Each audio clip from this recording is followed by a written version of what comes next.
नमस्कार, यो हो ग्यालेक्सी प्रदेश न्यूज। सुरुवातमा हेडलाइन्स।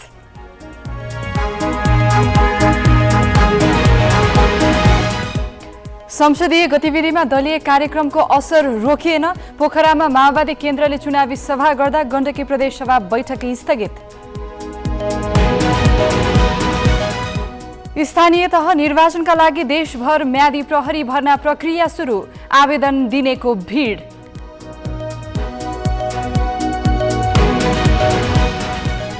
सिन्धुलीको कमलामाई नगरपालिकाका जनप्रतिनिधिको प्राथमिकतामा परेन जनजीविकासँग जोडिएको विषय। बाचा पूरा नगरेपछि नगरवासी असन्तुष्ट। र आधुनिकताको नक्कलका कारण जुम्लाको सिन्जा उपत्यकाको प्राचीन सभ्यता हरायो। मौलिक पहिचानका भवन देखि नै छाडे। माटोका छानाको ठाउँ जस्ता पाताले ओगडे।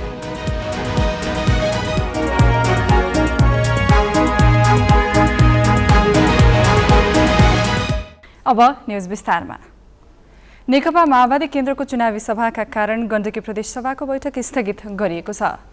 आज 1 बजेका लागि बोलाइएको प्रदेश सभाको बैठक भोलिका लागि सारिएको छ। कार्यव्यवस्था परामर्श समितिको बैठकमा छलफल गरी आजको बैठक भोलिका लागि सारिएको कानुन मन्त्री बिन्दु कुमार थापाले जानकारी दिए। चुनावी सभालाई सम्बोधन गर्न नेकपा माओवादी केन्द्रका अध्यक्ष पुष्पकमल दाहाल सहितका नेताहरू पोखरा पुगेका छन्।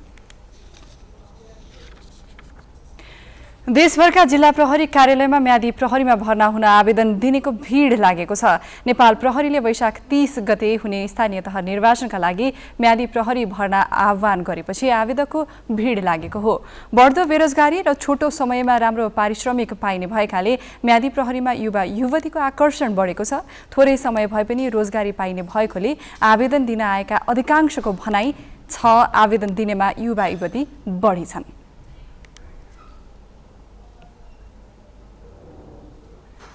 यो खास गरी बेरोजगार भइयो के अरे त्यो भएको कारणले गर्दाखेरि पनि आइयो। अहिले चाहिँ घर खाली थिए, त्यो भएको कारणले गर्दाखेरि पनि हौँ भनेर।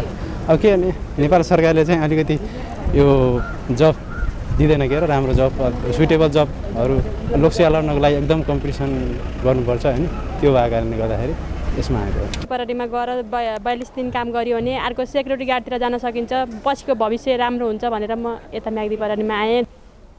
नेपाल प्रहरीले देशभरबाट 1 लाख म्यादी प्रहरीका लागि आवेदन माग गरेको छ। चैत 6 गतेदेखि 11 गतेसम्म आवेदन दिन सकिनेछ। 18 वर्ष पुरा भई 54 वर्ष ननागेका व्यक्तिले आवेदन दिन सक्नेछन्। म्यादी प्रहरीले 22,680 रुपैयाँ मासिक पारिश्रमिक पाउनेछन्। उनीहरूको सेवा अवधि 40 दिनको रहनेछ। खाद्यान्न बापत एकमुष्ट 7,200 रुपैयाँ र पोशाक र अन्य सामग्री खरिदका लागि प्रति व्यक्ति 6,000 रुपैयाँका दरले थप रकम उपलब्ध गराउने बताइएको छ। छनौटमा परेका म्यादी प्रहरीको 28 गतेदेखि प्रशिक्षण सुरु हुने प्रहरी प्रधान कार्यालयले जनाएको छ। अब पालो रिपोर्ट कार्डको। आजको रिपोर्ट कार्डमा बलवीर भुजेलको सहयोगमा तयार पारिएको सिन्धुलीको कमलामाई नगरपालिकाको लेखाजोखा।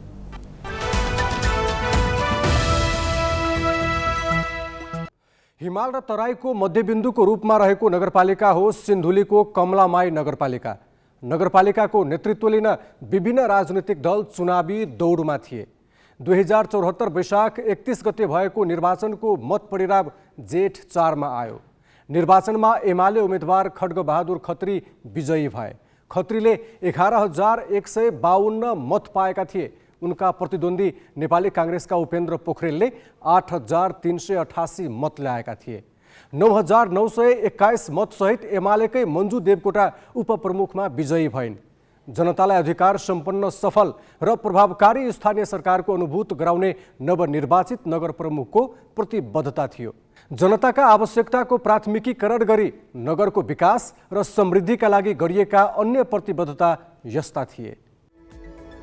शिक्षित बेरोजगारलाई प्रमाणपत्र धितोमा ऋण उपलब्ध गराउने, एक घर एक धाराको व्यवस्था, नगरभित्रको फोहोर मैला व्यवस्थापनमा ल्यान्डफिल्ड साइट बनाउने, एक वडा एक घरेलु उद्योग कार्यक्रम सञ्चालन गर्ने, भूमिहीन र सुकुम्बासी समस्या समाधान, सिन्धुली गढीको गुर योजना बनाउने, खुरकोट चियाबारी सुरुङ मार्ग निर्माण गर्ने, प्रत्येक वर्ष वडामा 1 देखि 5 किलोमिटरसम्म सडक कालोपत्रे गर्ने। नगरपालिकालाई 5 वर्षको अवधिमा धेरै काम गर्ने अवसर जुटेको भए पनि जनजीविकासँग जोडिएका विषयमा अपेक्षा अनुरूप काम हुन सकेको छैन। भद्रकाली र रानीचुरीमा रहेको चुनाडा खानीलाई उद्योगको रूपमा विकास गरी पर्याप्त रोजगारीको अवसर सिर्जना गर्ने भनिए पनि यस अवधिमा काम अघि बढ्न सकेन। जिरगाह नदीमा लघु जलविद्युत आयोजना निर्माण कार्य अघि बढाउने भनिए पनि काम हुन सकेन। पालिकाभित्र खेतीयोग्य जमिनमा आवास क्षेत्र विस्तार गर्ने परिपाटीको अन्त्य गर्ने भनिएको थियो। यो काम अहिलेसम्म अघि बढ्न सकेको छैन। प्रतिबद्धतामा जनाइएको भन्दा निकै कम पालिकाभित्र 4.5 किलोमिटर मात्रै सडक पिच गरिएको छ। 5 किलोमिटर सडक ढलान भएको छ। आश्वासन धेरै दिएर थोरै मात्र काम गरेपछि नगरवासी सन्तुष्ट छैनन्। निर्वाचित हुनासाथ यो सरकारले स्थानीय सरकारले यहाँ लगाएको जुन कर छ दोहोरो तेह्रो कर लगाएर जनतालाई सबभन्दा ठुलो ढाड सेक्ने काम भएको छ। एउटा मुख्य यो चाहिँ एकदमै जनताले भोगेको पीडा छ भने सँगसँगै यो कमलामाई नगरपालिकामा जुन विकासको बजेटहरू छ एकदमै कार्यकर्तालाई वितरणमुखी ढङ्गले गएको छ, त्यसले ठुलो उपलब्धि देखिँदैन। तर नगरपालिकाले 5 वर्षको अवधिमा कामै नगरेको पनि होइन। यस अवधिमा पालिकाले केही राम्रा काम पनि अघि बढाएको छ। पालिकाभित्रका सबै बस्तीमा बिजुली पुर्याएर अँध्यारो मुक्त नगरपालिका बनाइएको छ।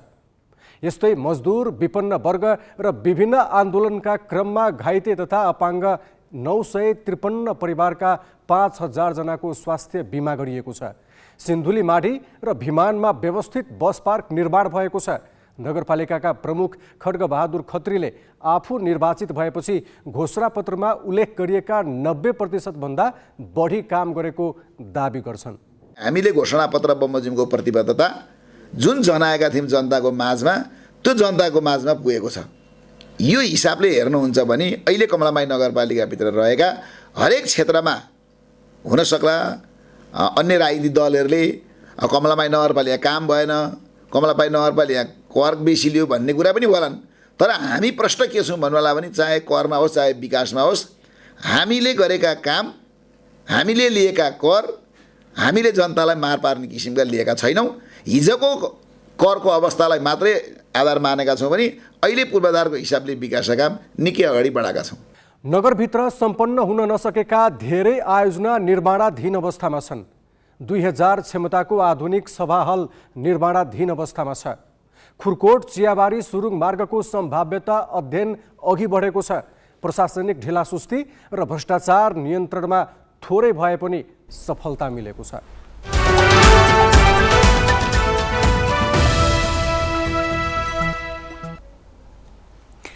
नेपाली भाषा, संस्कृति र सभ्यताको उद्गम स्थल मानिन्छ जुम्लाको सिन्जा उपत्यका। तर आधुनिकताको नक्कलका कारण सिन्जाको प्राचीन सभ्यता पनि मासिन थालेको छ। मौलिक पहिचानको रूपमा रहेका घरहरू विस्थापित भएका छन्। अधिकांश घरहरू टिनका छानाले छोपिएका छन्।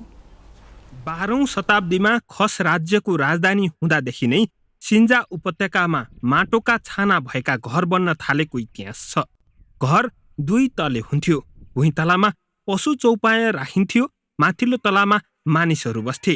ढुङ्गा, माटो र काठको प्रयोग गरी बनाइएका घरमा माटोकै छाना हुन्थे। माटोका छाना भएका घर तातो र न्यानो हुने मात्र होइन, छानामा बिस्कुन सुकाउन, घाम ताप्न पनि मिल्थ्यो। पहिलाको हाम्रो बिसिन टाँस्नु पनि राम्रो हुन्थ्यो। पुरानो परवानको घर अहिले नयाँ ढङ्गको घर लाउन लागे।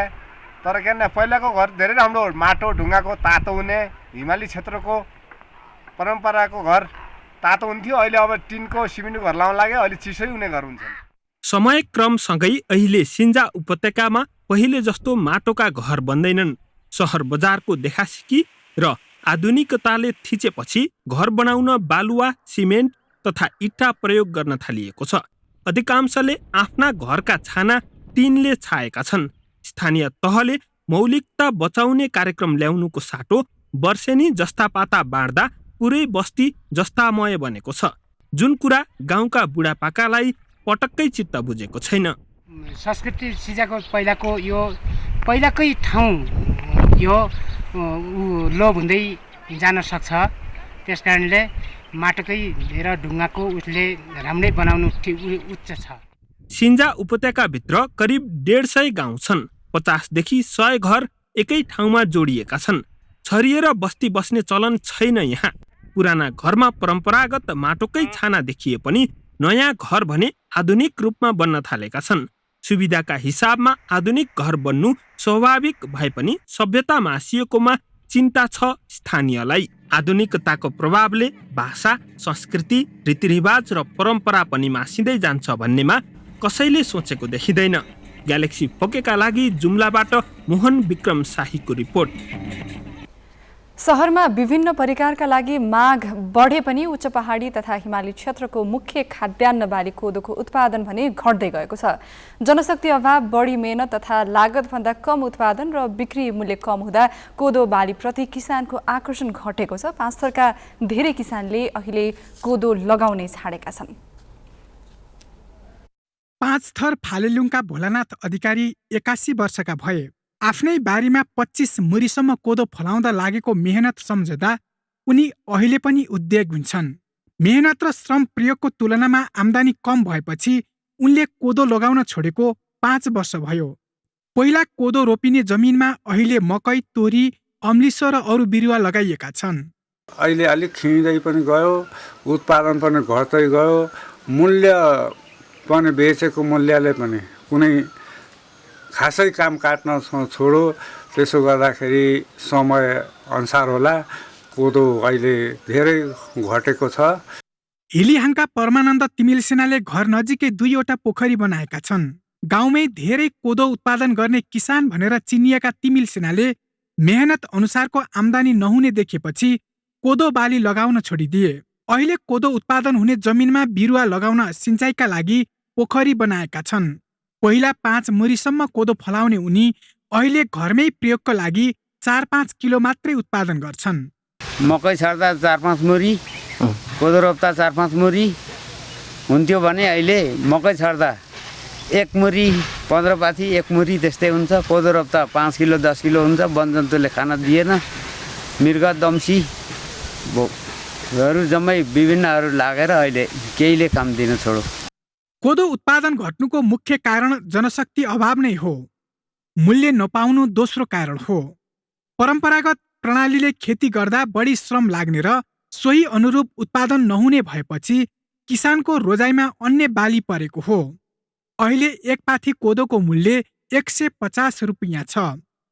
एक पाथी कोदो उत्पादन गर्न कम्तीमा 1000 रुपियाँसम्म खर्च लाग्छ। पाँचथरमा 5 वर्ष यता कोदोको उत्पादन लगातार घटेको छ। सुरुवाती वर्षमा कोदो उत्पादन घट्ने क्रम सुस्त रहे पनि अघिल्लो आर्थिक वर्ष निकै घटेको छ।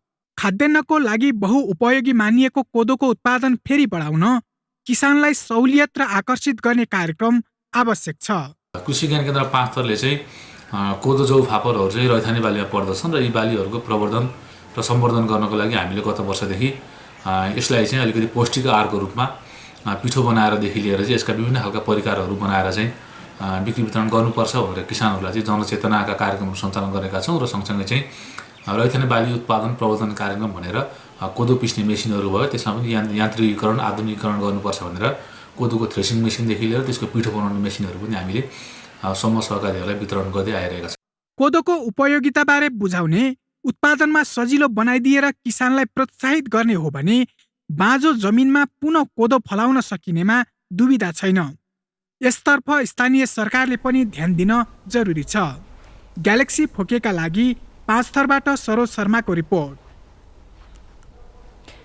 चुलो चौकामा सीमित प्युठानका महिला पछिल्लो समय स्वरोजगार बन्न थालेका छन्। पहिले सानातिना खर्चका लागि श्रीमानको भर पर्ने महिलाहरू अहिले स्वावलम्बी बनेका छन्।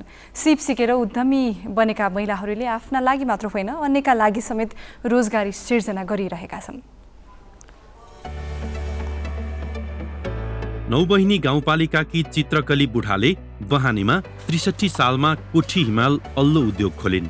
तर उनले पहाडमा खेर गइरहेको अल्लो अर्थात् चाल्ने सिस्नोबाट धागो निकाली तयारी पोसाक बनाउन थालेको 21 वर्ष भयो।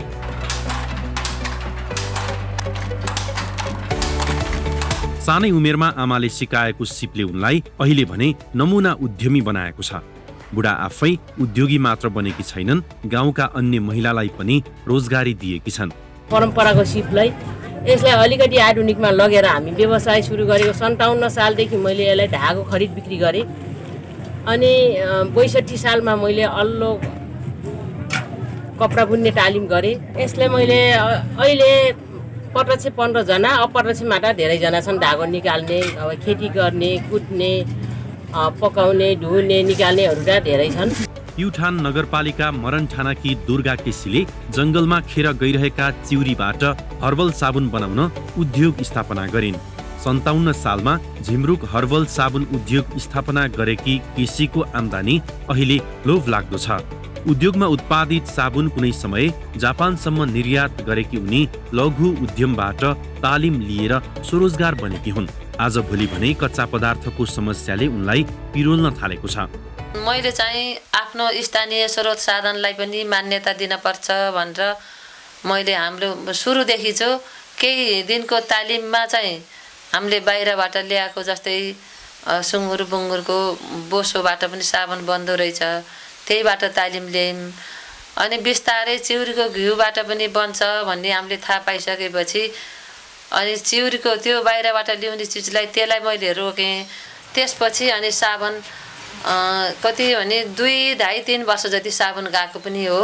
विभिन्न सङ्घ संस्थाको तालिम र आर्थिक सहयोगले प्युठानमा स्वरोजगार महिलाको संख्या बढ्दो छ। दुना टपरी बनाउने जस्ता साना तथा घरेलु उद्योग सञ्चालन गरेर घर खर्चदेखि छोराछोरी पढाउने महिला धेरै भेटिन्छन्।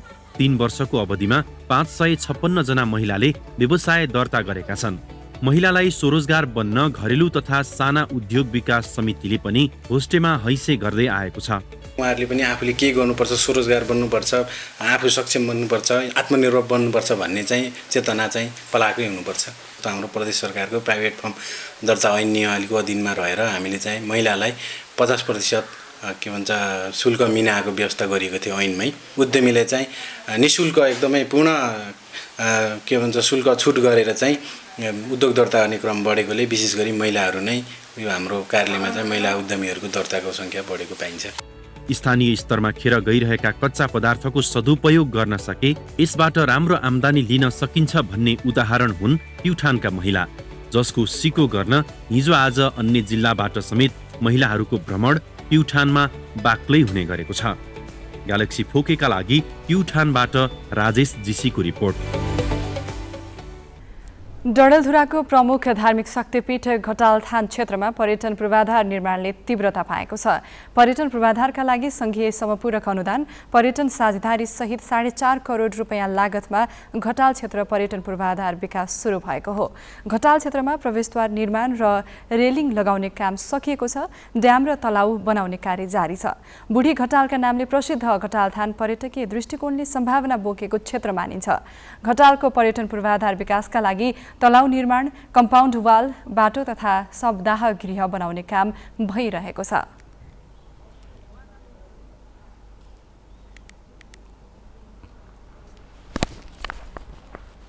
यसमा समग्र रूपमा त्यहाँ भएका जुन मौलिक कुराहरू छन् तिनीहरूको संरक्षण सम्वर्धन गर्ने र त्यसलाई एउटा यो डडेलधुरा जिल्लाकै पर्यटकीय मूल स्थानका रूपमा विकास गर्ने योजना हामीले अगाडि सारेका छौँ, जसमा हामीले अहिले जुन ड्याम निर्माण भइरहेको छ एउटै ड्याम 2 करोडमा निर्माण हुँदैछ। यसले दीर्घकालीन रूपमा त्यहाँ तलाउ निर्माण गर्ने कुराहरू, त्यहाँ ढुङ्गा सञ्चालन गर्ने कुराहरू, थुप्रै रोजगारीका अवसरहरू सिर्जना हुन्छन्।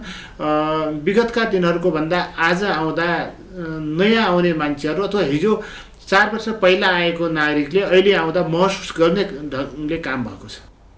आफ्नो मनोकामना पूरा भएकाले घटालथानमा बोकाको बलि दिने चलन छ। डोट्याली राजा नागी मल्लकी पुत्रविहीन रानीले भारतको गढवालबाट घटाउ देउता दाइजोमा ल्याएको किम्वदन्ती छ। तर देउतालाई अहिले मन्दिर रहेको स्थानबाट दरबारसम्म लैजान नसकिएपछि यही नै घटाल बाबा स्थापना गरिएको बताइन्छ। ग्यालेक्सी प्रदेश न्युज सक्नु अघि हेडलाइन्स।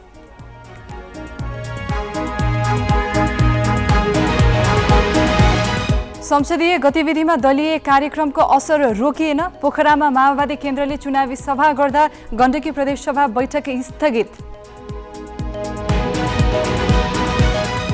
स्थानीय तह निर्वाचनका लागि देशभर म्यादी प्रहरी भर्ना प्रक्रिया सुरु। आवेदन दिनेको भिड।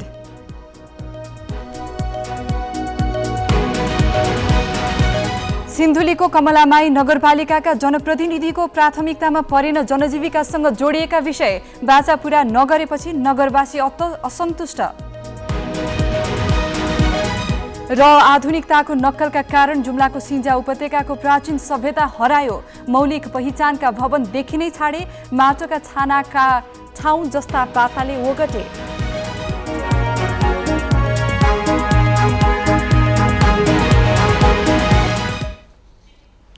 ग्यालेक्सी प्रदेश न्युज अहिलेलाई सकियो। अब राति 8 बजे ग्यालेक्सी न्युज आवर लिएर आउनेछौँ। नमस्ते।